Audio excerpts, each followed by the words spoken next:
કેશોદ તાલુકાના પંચાળા બાલાગામ સીમ વિસ્તારમાં જુગાર રમતો હોવાની માહિતીના આધારે કેશોદ પોલીસ દ્વારા દરોડા પાડવામાં આવતા 7 શખ્સોને ઝડપવામાં આવ્યા છે।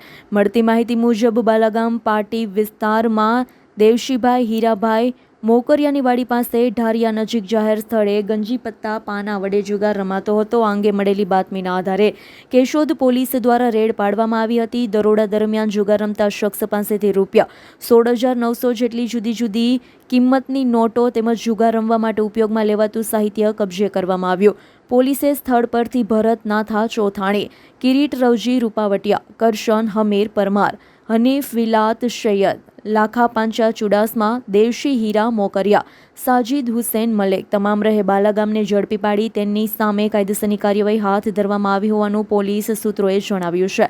રાવલિયા મધુનો રિપોર્ટ, AS9 ન્યૂઝ, જૂનાગઢ। અમારી તમામ માહિતીથી અપડેટ રહેવા માટે જોડાયેલા રહો AS9 ન્યૂઝ સાથે।